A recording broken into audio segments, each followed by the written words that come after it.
কি এদের বুদ্ধি? এমন বুদ্ধি বলে পাকিস্তানকে দিয়ে দেওয়া হচ্ছে জম্মু কাশ্মীরকে। এই বুদ্ধিজীবী বলে এগুলি, কিন্তু রাষ্ট্রদ্রোহী। অরুণোদয় বই লিখে ভারতের বিরুদ্ধে। বুদ্ধিজীবী, বুদ্ধি ভ্রষ্টজীবী এরা।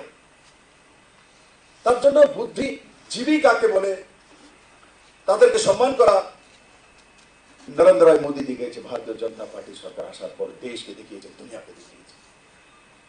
এখন ত্রিপুরা থেকে পদ্মশ্রী পাওয়ার জন্য কাউকে ফর্ম ফিল আপ করতে হবে না, অনলাইনে দিয়ে দিলে আপনি আপ তার ট্যালেন্ট আর তার মেরিটের উপর দিয়ে দেওয়া হয়। কতগুলো জনজাতি সমাজের লোক ভাঙ্গা ডালম এখানে রসম বাজার ত্রিপুরা থেকে জানতো কমিউনিস্টের লোকেরা 25টা বছর শাসন করেছে, ভাঙ্গা ডালমকে বের করতে পেরেছে বুদ্ধিজীবীর দল। বুদ্ধি তো দেখি। আমি বলেছি আমি ইলেকশনে প্রার্থী হই, আমি বলেছি যে অপোজিশনকে 1 লাখের নিচে রাখতে হবে, আমার নামে কমপ্লিট করে দিয়েছি। কত বড় বুদ্ধিজীবী! এই বুদ্ধির কারণেই যে তাদের এই বিনাশ হইতেছে, বুঝতেছে না। এখন ইলেকশন কমিশন করে হাসে। এরা ছিল ত্রিপুরার বুদ্ধিজীবী, মোমবাতি নিয়ে ঘুরত। এখন তো মোমবাতি নিয়ে ঘুরেও না। ভাঙ্গা ডালমকে নরেন্দ্র ভাই মোদী ভারতীয় জনতা পার্টির লোকেদেরকেই বের করতে হয়েছে যে রসম বাজানোর দুনিয়ার মধ্যে এক ব্যক্তি সে ত্রিপুরাতে কৈলাসরের কাছে থাকে। তার বাড়িতে বিপ্লবদেরকে যেতে হলো, মানিক সরকার যায়নি। মানিক সরকার যায় ধনপুরে এক মাফিয়া মারা গেছিল, তার বাড়িতে গেছে কবরে মাটি দৌড়ে পেন্সিলের ব্যবসায়ী। এটা বিচিত্র নয়?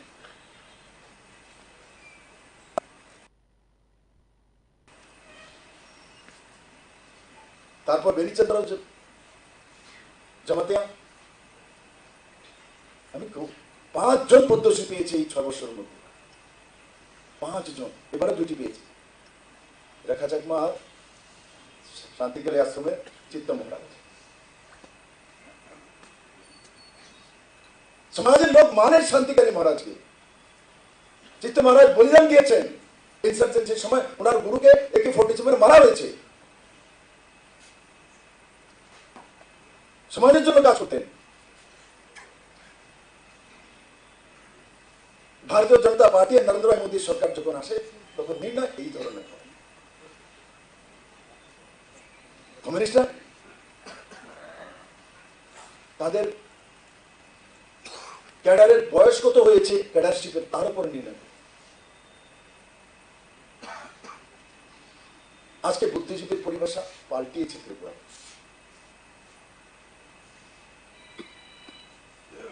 আপনাদের কাছ থেকে সমাজ আশা করে আপনারা সমাজকে প্রভাবিত করতে পারেন। যারা ডাক্তার, ইঞ্জিনিয়ার, ডাক্তার গেলে তার কাছে পেশেন্ট যায়, তার সঙ্গে যদি বলে 2-4টা কথা, তো ডাক্তারকে ভগবান মানে, তার কথা প্রভাবিত হয়। আর যারা প্রফেসর, লেকচারার, তাদের কোথায় তো স্টুডেন্টরা খুব প্রভাবিত হয়। আর ত্রিপুরা রাজ্যে সমস্ত কলেজ ইউনিভার্সিটিগুলোর মধ্যে এই কমিউনিস্টের লোক ঢুকে ঢুকে বিনাশ করেছে ত্রিপুরা এডুকেশন সিস্টেম। 10,323 টিচার নিয়ে যাই হোক কমিউনিস্টের ক্যাডারদেরকেই অবৈধভাবে চাকরি দিয়েছিল, সব কমিউনিস্টের ক্যাডার।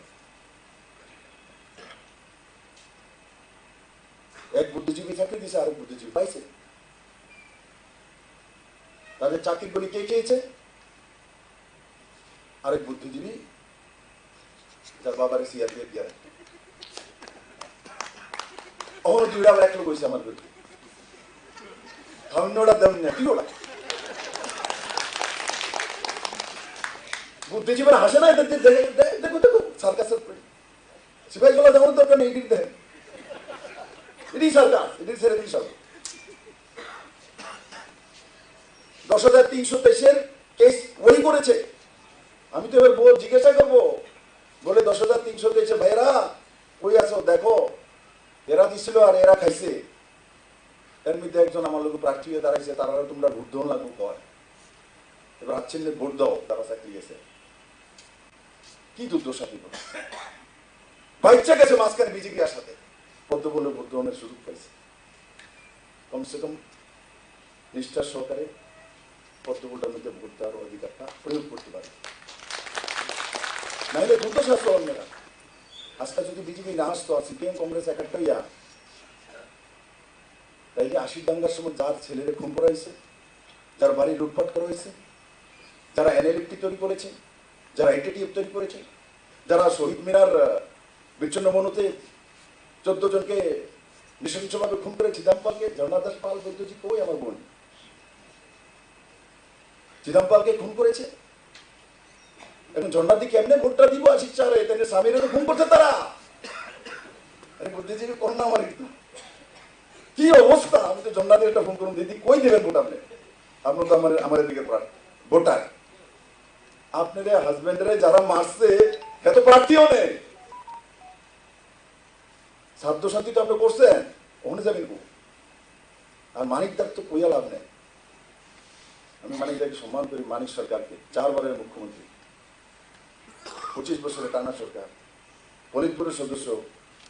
দাদা শেষ বয়সে 74-75 আপনি আপনি ভোট দিবেন? সারা জীবন মানুষের কাছ থেকে তিনি শিখেছেন, কি হইব তারা? আমার কান্তা মন কর, আপনারা ইচ্ছা না তারা দেখলে আমার কান্তা ইচ্ছে করে সাথে হৃদয় না। এমন এমন প্রজাতি ত্রিপুরাতে রাজনৈতিক ব্যক্তিত্ব এরা।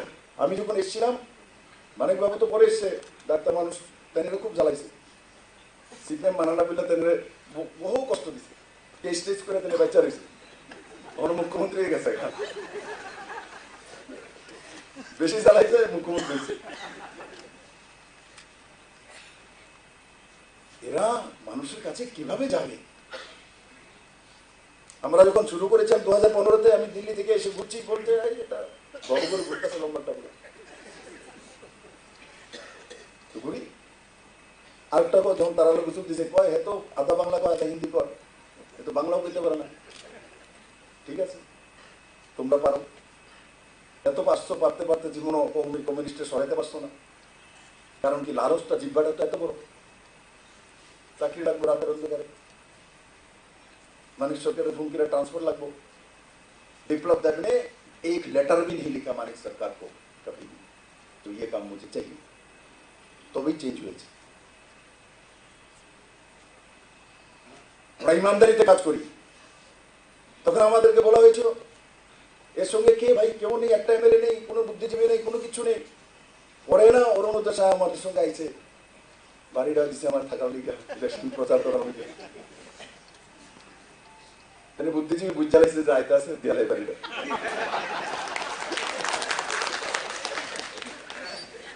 আসলে বুঝাইছি আমি এবারও আমি যখন সার্কিট হাউসে থাকি, তো আমি বাড়ি ঘর নেবো, আমার বলি দেখেন তাইনের বাড়িটা থেকে সেরা শূন্য থেকে সরকারটা লিয়ে বললাম, এই বাড়িটা আবার বই তারা শূন্য তুলে যাবো। আমি আপনাকে ফোন করিনি, কিন্তু আমি বলেছিলাম আরে দেখো অরুণোদয় সাহার বাড়িটা এটার মধ্যে গিয়ে থাকবো এবার, কারণ তাদের এবার শূন্য তো পোটাতে নিয়ে দেবো। পরে বললো না দাদা এখানে একটা বাড়ি পাওয়া গেছে ঠিকঠাক, আপনি আইন বনমালি করে দিয়ে থাকেন। আমি ঠিক আছে, তো আধা রাস্তায় অরুণোদয় সাহার দেখা হয়েই গেল। আসলে যারা আপনারা বসে আছেন, আমি কি সঠিক কই না ব্যাঠিক কইতাছি? আমি ব্যাঠিক কই, একটু হাত তুলো তো দিকে, সঠিক কই। দেখো ভাই, আমি বুদ্ধিজীবী না, এই পদবি নাই আমার কাছে। আমি জনতারে বুঝি, ত্রিপুরার মানুষকে ভালোবাসি, ত্রিপুরার মানুষকে ইজ্জত দিতে জানি, ইজ্জত নিতে জানি, রেসপেক্ট মানুষের জন্য আমার হৃদয় আছে। আর যেটা দেখি বলে দিই, চিন্তা করে বিপ্লব দেব বলে না, বিপ্লব দেব जो सोच लिया बोल देगा, বলে দেবে। তার জন্য আমি এক দুজনকে জিজ্ঞাসা করবো, সিপিএম কংগ্রেস যে এখন একত্রিত হয়েছে 50-55 বছর পর, লুটতরাজ করার পর, মারপিট করার পর, কত রেপ, কত খুন, 80 দাঙ্গা, এই শহীদ মিনার, আর কমিউনিস্ট তো জায়গায় জায়গায় কালা কালা মিনার, সব পার্টি বিষয়ে একটা রেডিমেড থাকতো, এটি কই রাখবো আপনি? আমি চিন্তা করবো, পার্টি বিষয় ভেঙে দিয়েছি, সব পার্টি ভেঙে দিয়েছি দিদি, কারণ সবগুলি সরকারি জমির মধ্যে ছিল। হাইকোর্টও অ্যাপ্লিকেশন রাখেনি, তাদের অন্যায় ভাবে আমি কিছু করিনি। জ্যাকসন কোর্টও খালি করতে হয়েছে, যে দাঁড়াইছে তার আবার জ্যাকসন কোর্ট বলে তার নামে অবৈধ জমি। क्या लोग है যারা এত লালচ, আগরতলা শহরের মধ্যে জমি নিজের নামে করে না, সরকারি জমি জ্যাকসন গেটে সে প্রার্থী। আগরতলা মানুষ সবাই জানে, কমিউনিস্টের সময় মানিকবাবু বেরিয়েছিল, হুঙ্কার মেরেছিল যে জ্যাকসন গেট সরকারি জায়গার মধ্যে খালি করবো, অর্ধেক রাস্তা দিয়ে সে ফেরতাই বসছে। কারণ কি, হ্যাঁ হুঙ্কার দিচ্ছে দেখি বুলডোজার দেখা দেবো, আমি ডরাই গেছি মুখ্যমন্ত্রী। আমরা সময় দীপক মজুমদার মেয়রে জমে গেছে, এক্ষুনি আবার প্রার্থী রামনগরে জিতে আইব, চিন্তা করি না। আর মুখ্যমন্ত্রী পারে না বানতো, মেয়র ভেঙে দেয়। এই কারণে আমরা বাচ্চা ছেলে তেনের প্রার্থী বানিয়েছি, মানিকবাবুকে হেনের বানাইতে। সেই কারণে বন্ধুরা, আমি জিজ্ঞাসা করে এখান থেকে আরেকটা কার্যক্রম আছে, আমি আপনাদের বলি, এই সিপিএম কংগ্রেস যে একসঙ্গে দাঁড়িয়েছে, ওর কংগ্রেসের প্রার্থী আর ওইদিকে কমিউনিস্টের প্রার্থী, কংগ্রেস সিপিএম মিলে ভোট দিবে, আপনাদের বুদ্ধি কি বলে? তার মধ্যে কিছু ব্যাখ্যা আপনাদের পজিটিভ নেগেটিভ একটু বলবে, বলুন না, তো মত বিনিময় হবে না।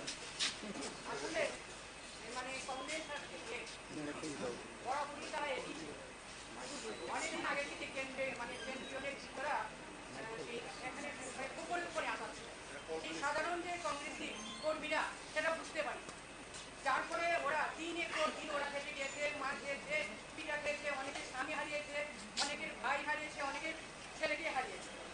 হ্যাঁ, তার সেই প্রমাণ ছিল 1993 যখন নরসিংহরা এসেছিলেন সেই বিধানসভা ইলেকশনের আগে ত্রিপুরার মধ্যে কয়েকদিন এসেছিলেন।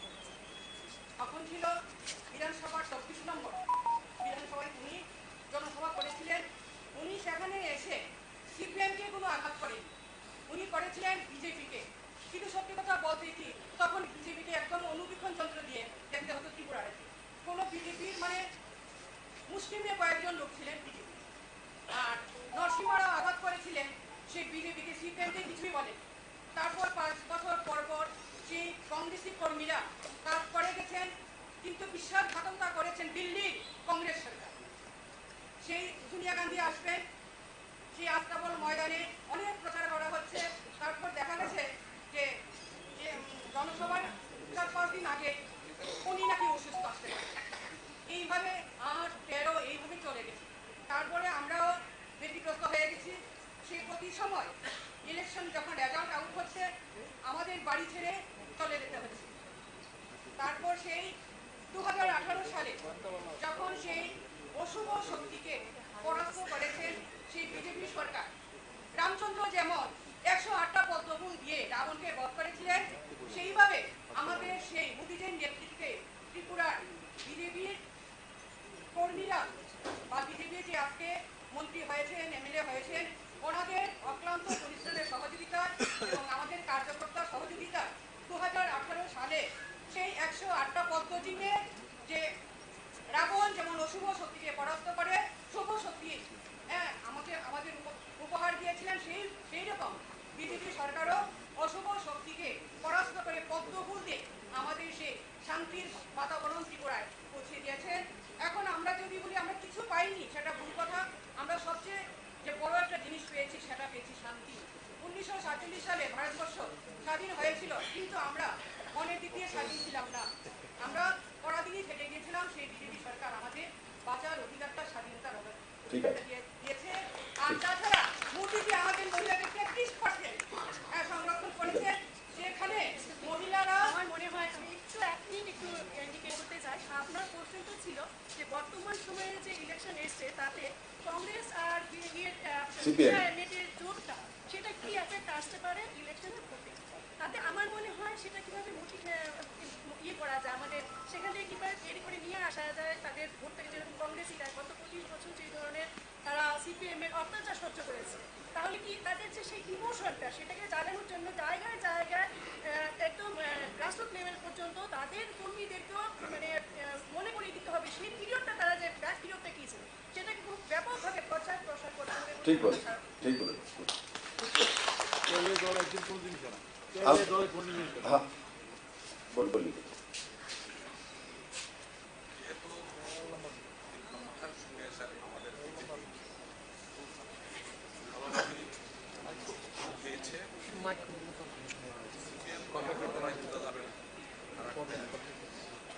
আমাদের বিজেপি কর্মী এবং আমাদের যে মথার কর্মীদের ওখানে অঞ্চলে কয়েকজন যে ঢুকিয়ে থাকে তা না, আছে এখনো ছবি আমরা যাদের বন্ধু আছে তাদের প্রতিহত করতে হলে So we have to be united with the মথা কমিটির সঙ্গে তাদের আদর করে আমরাও আদর দিচ্ছি, তারাও আদর আমাদের করে। যেমন আজ আমরা গত দুদিন ধরে আমাদের মেয়র সঙ্গে আমরা ঘুরেছি, সঙ্গে তাদেরও মথা কর্মীরাও আমাদের এসছে, তারাও বলছে আমরা বিজেপি কর্মীরাও পাহাড়ে অন্দরে এখানে হোক, আগরতলাতে হোক, শহরের যেখানে হোক, মিলে তাদের সঙ্গে ভালোবাসা দিয়ে ইউনাইটেডলি যা যারা সিপিএম আছে তাদের কম্প্যাক্ট করার জন্য we have to make we have to Sabyasachi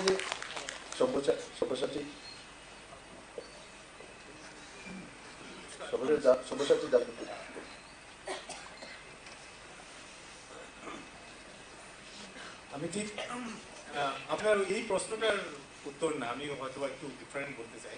আমাদের যেহেতু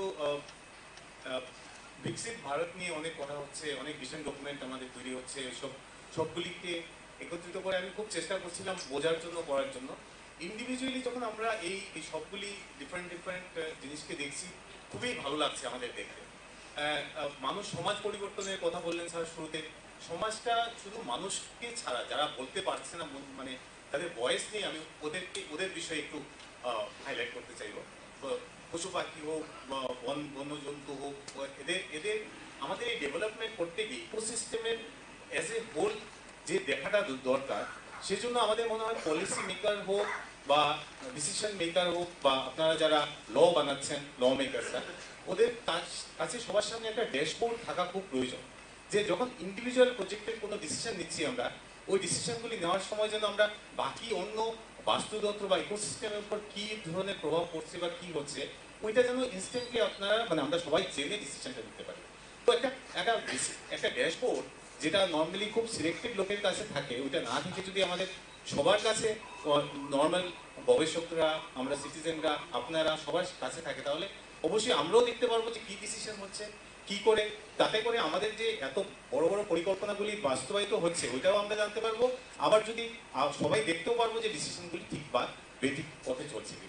তো ওভারঅল বাস্তুতন্ত্র বা ইকোসিস্টেমকে বাঁচানোর জন্য যেটা প্রয়োজন, সেটার জন্য আমার মনে হয় এটা অনেকটা ট্রান্সপারেন্ট করে আমাদের সিস্টেমটাকে আরো ভালো বিশ্বাসযোগ্যতা নিয়ে আসতে পারে। ধন্যবাদ। সুশান্ত রায়।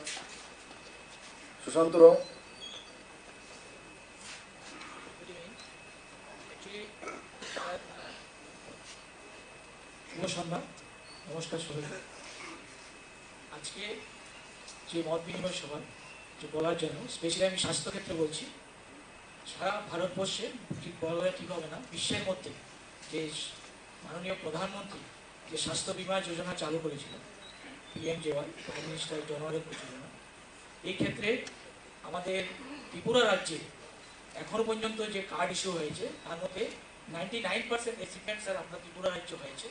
তো অনেকেই জানে না, তো এখনো পর্যন্ত আমাদের ত্রিপুরা রাজ্যে 13,43,102টা কার্ড ইস্যু হয়েছে, যার মধ্যে টোটাল 4,83,000 ফ্যামিলি কভার হয়েছে।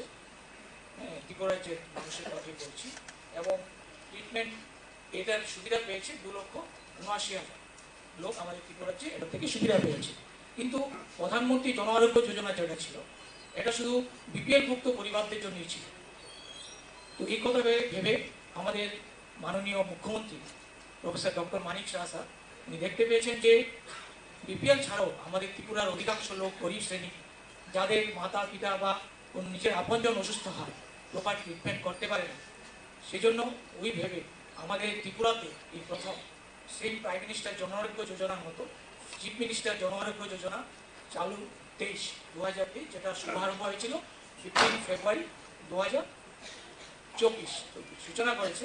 কিন্তু ওই ক্ষেত্রে দেখা গেছে ঠিক এটা সিএম যোজনা JY যেটা এটা প্রাইম মিনিস্টার যোজনার মতোই, কিন্তু ওই ক্ষেত্রে BPL ভুক্ত যারা এখানে সরকারি গভর্নমেন্ট থেকে চাকরি করে যারা বা যারা PM যোজনা অন্তর্গত ওটার মধ্যে কার্ডটার মধ্যে নেই সবাই এই আওতাভুক্ত হতে পারে। কিন্তু দেখা গেছে স্যার এটা খুব ভালো প্রজেক্ট ত্রিপুরাবাসীর জন্য।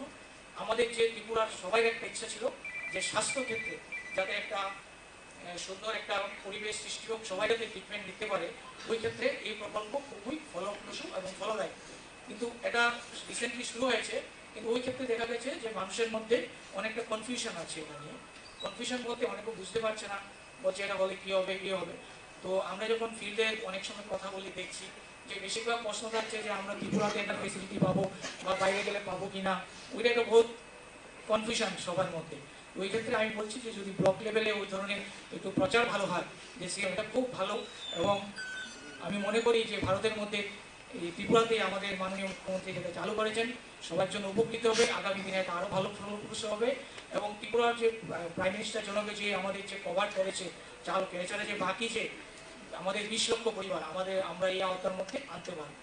এছাড়া স্যার আমাদের 2018 সালে আমাদের ভারতীয় জনতা পার্টি সরকার গঠন হওয়ার পরে যে টিভি যে আমাদের যে প্রধান হসপিটাল, ওই ক্ষেত্রে 18 সালের পরে যে আমাদের স্বাস্থ্য ক্ষেত্রে একটা আমূল পরিবর্তন হয়েছে। যেমন দেখা যাচ্ছে আজকাল জিবি হসপিটালে আমাদের বিভিন্ন যেমন নিউরোলজি ডিপার্টমেন্ট যেটা আগে ছিল না, যেগুলো ডিপার্টমেন্ট হয়েছে আমাদের যে নিউরোলজি নিউরোসার্জারি ডিপার্টমেন্ট, এছাড়া যেটা আজকাল বিশেষভাবে ত্রিপুরার মানুষ উপকৃত হয়েছে কার্ডিওথোরাসি CTBS ইউনিট, যেটার মধ্যে হার্টের যে ধরনের অপারেশন সব কিছু আমাদের এখন আগরতলার মধ্যে হচ্ছে। রিসেন্টলি স্যার 3 দিন আগের কথা আমাদের করোনারি আর্টারি অ্যানোরিজমে যে অপারেশন, যেটা খুব মুষ্টিমেয় কিছু হসপিটালে বাইরের কোথাও হয়, সেটা আমাদের আগরতলার মধ্যে সম্পূর্ণভাবে 80 বছরের বৃদ্ধ মা ছিল, খুব সম্পূর্ণ সফলভাবে এখানে অপারেশন হয়েছে। তো এটা একটা ত্রিপুরার জনগণকে সবাইকে জানান দেওয়া যে আজকে আগে যেমন একটা মানুষের টেন্ডেন্সি ছিল যখনই কেউ অসুস্থ হতো কিছু হতো বাইরে যাওয়ার একটা প্রবণতা ছিল, এখন আমাদের এখানে সব কিছু যে হার্টের অপারেশন। এছাড়া স্যার প্রধানমন্ত্রী যে আমাদের যে ডায়ালিসিস যে কিডনি রোগী ক্রনিক কিডনি রোগী আছে ওদের ক্ষেত্রে ডায়ালিসিস ক্ষেত্রে বেশিরভাগই দেখা যাচ্ছে এখানে 3000 টাকা লাগে, যেগুলো বেসরকারি হসপিটালে দিতে হয়। কিন্তু দেখুন সপ্তাহে 2টা করে যারা কিডনি রোগী ক্রনিকে ভুগছে, ডায়াবেটিস রোগী আছে, তাদের সপ্তাহে 2টা করে দিতে হয় 2 বছর 3 বছর ধরে, যেগুলো প্রাইভেট নার্সিংহোমগুলিতে মোটামুটি 3000 টাকা করে প্রতিদিন খরচা করতে হয়। কিন্তু প্রধানমন্ত্রী যে আমাদের ডায়ালিসিসের যে যোজনা বানিয়েছেন সেগুলো আমাদের জিবি হসপিটাল বলুন, IGM হসপিটাল বা উদয়পুরে বা বিভিন্ন জায়গাতে সেন্টারে আমরা ডায়ালিসিসের রোগীরা ত্রিপুরাতে ফ্রি ডায়ালিসিস দেওয়া হচ্ছে। তো এছাড়া আমাদের যে মাননীয় মুখ্যমন্ত্রী যে মুখ্যমন্ত্রী সুস্থ শৈশব সুস্থ কিশোর যোজনা এটাও শুরু করেছিল আগামী আমাদের মাননীয় মুখ্যমন্ত্রীর হাত ধরে সাবরুমে সেপ্টেম্বরে, গত বছর সেপ্টেম্বরে। ওইটা তো আমাদের 0 থেকে 19 বছরে যে শিশুরা আছে ওই ক্ষেত্রে বিভিন্ন ধরনের আমাদের যে যারা ভবিষ্যৎ আমাদের প্রজন্মের যারা ভারতীয় নাগরিক হবে ওদের ক্ষেত্রে এইসব যে প্রচেষ্টা চলছে এতে আমরা খুব সুফল পাচ্ছি। এবং আগামী দিনে আমি বলবো যদি কোনোভাবে প্রচার হয় তাহলে মানুষ আরো উপকৃত হবে, কারণ অনেকেই এই মেসেজগুলো যাচ্ছে না যে CMJY বা মাস্কা যে সেগুলো প্রচার ঠিকমতো হচ্ছে না এবং মানুষের মধ্যে এটা পৌঁছাচ্ছে না, যার ফলে এটা আমি ওটাই অনুরোধ রাখবো আমরা সবাই যাতে আমরা সবাই মিলে যাতে এটা করতে পারি। ধন্যবাদ স্যার, ধন্যবাদ সবাই। এমনিতে বলুন তাড়াতাড়ি। নমস্কার সকলকে, আমি রাজ্যের একজন শিক্ষিকা এবং নৃত্যশিল্পী। আপনার প্রশ্ন থেকে স্যার যে প্রশ্ন নামানো হয়েছে, আমাদের যে এখনকার জেনারেশন যেটা আমরা বুঝি কংগ্রেস এবং CPM এই দুটো ওয়ার্ড। আমি ছোটবেলা থেকে কংগ্রেস ঘরানার একটি মেয়ে এবং নিজেও একজন প্রার্থী ছিলাম কংগ্রেসের এক সময়, এবং খুব দুঃখের সাথে বলছিলাম যে পরবর্তী সময়ে যখন সে জায়গায় আমি উত্তীর্ণ হতে পারিনি, আমার নিজের বাড়িতে CPM এর পক্ষ থেকে বিভিন্নভাবে তার একটা বিভিন্ন এফেক্ট, সেটা আমার নিজস্ব জীবনে হোক, আমার প্রফেশনাল লাইফে হোক, এবং বিভিন্নভাবে নির্যাতন করা হয়েছে। আমি বলছি না ডাইরেক্টলি কিছু, ইনডাইরেক্টলি। CPM কোনো কিছুই ডাইরেক্টলি করে না, সব কিছু ইনডাইরেক্টলি, তাদের মাথায় যেন কিছু না আসে। তো এই যে অশনি সংকেত, এবং যখন আমি যেদিনই ভোট দিয়েছি, সারা জীবন কংগ্রেসে ভোট দিয়ে এসেছি অ্যাপার্ট ফ্রম 2018, এবং যখন দেখেছি যে সিপিএম এবং কংগ্রেসের মিতালি ভাব, এবং যেটা আমরা পরবর্তী সময়ে টের পেয়েছি, যেটা একটু আগে ম্যাডাম একজন বলছিলেন যে 2013-তে সোনিয়া গান্ধীজির আসার কথা ছিল, তিনি আসেননি। কংগ্রেসের হাজার হাজার কর্মীরা প্রচণ্ডভাবে, এখানে অনেকেই রয়েছেন যাদেরকে আমিও চিনি এবং আমাকেও ওরা চেনেন, খুব মনক্ষুণ্ণ হয়েছিলেন। আমরা একটা আশার আলো খুঁজছিলাম, ভারতীয় জনতা পার্টি সেই আশার আলো আমাদেরকে দেখিয়েছে। এবং ভারতীয় জনতা পার্টির পক্ষে বলতে একটুকু দ্বিধাবোধ করিনি আমি, যে পরবর্তী সময়ে যে কোনো ধরনের আমাদের সাথে যে কোনো ধরনের নির্যাতন বা যা কিছু হোক না কেন, আমরা সকলে ভারতীয় জনতা পার্টিকে মন থেকে ভালোবেসেছি।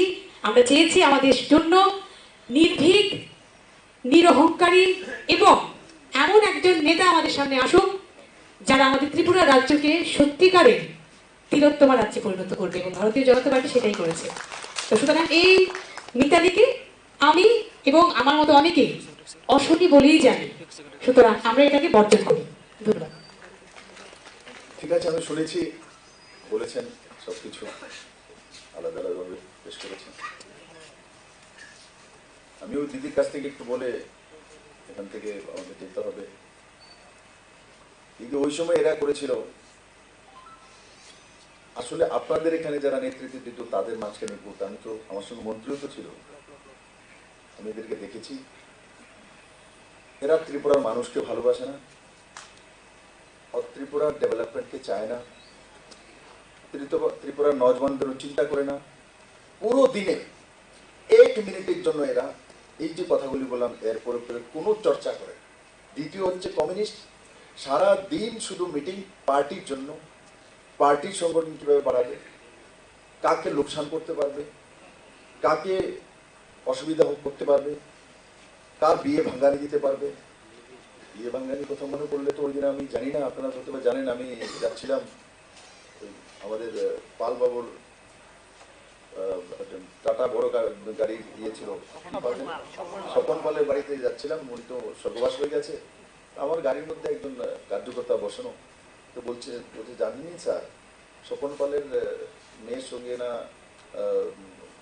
মানিকদের ছেলের সঙ্গে মানিকদের মেয়ের তো বিয়ে লগভগ ঠিক হয়ে গেছিল, তার হয়েছে না কেড়ে বলে পার্টি তার মধ্যে না করছেন কেন বলে, কারণ কি উনি ট্রান্সপোর্ট মিনিস্টারের সঙ্গে যদি বিবাহ সম্বন্ধ ট্রান্সপোর্টারের হয় তো এটা অশুভনীয় হবে, তার জন্য সম্বন্ধ হয় না। তো কমিউনিস্টের অবস্থাকে মন্ত্রী নিজের পোলামেয়ারে বিয়ে দিতে পারে না।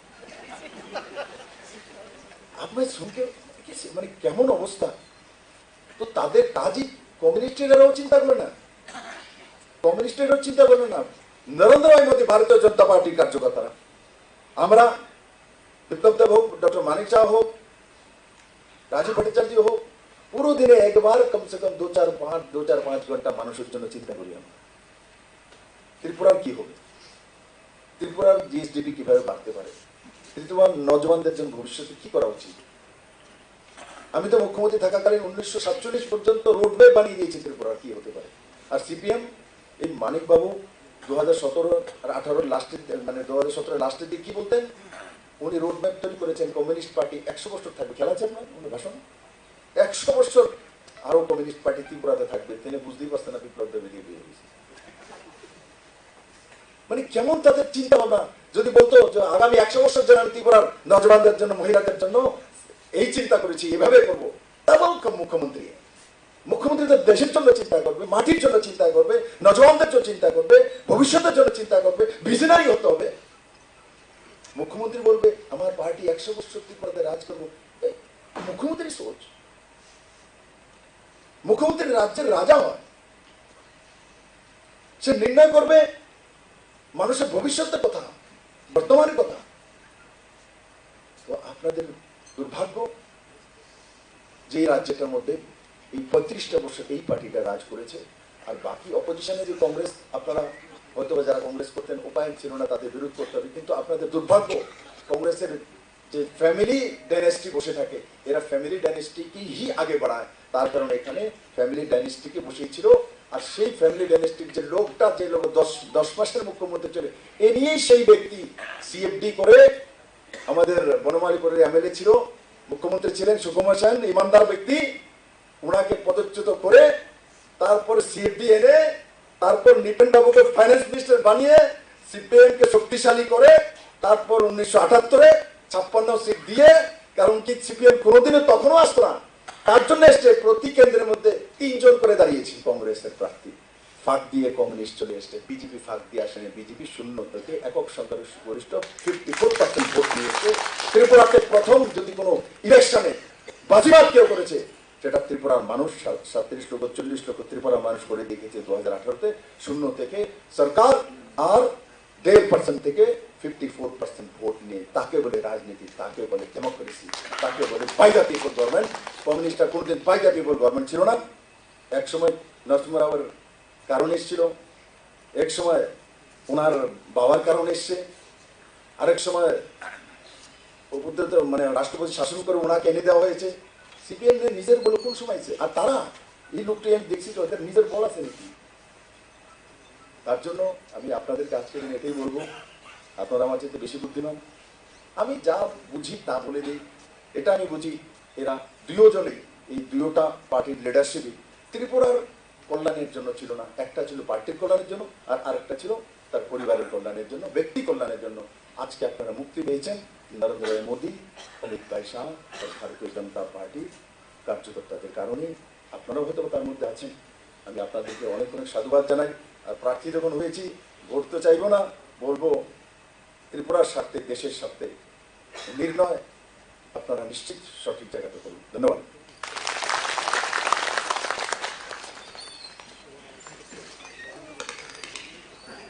অনেক অনেক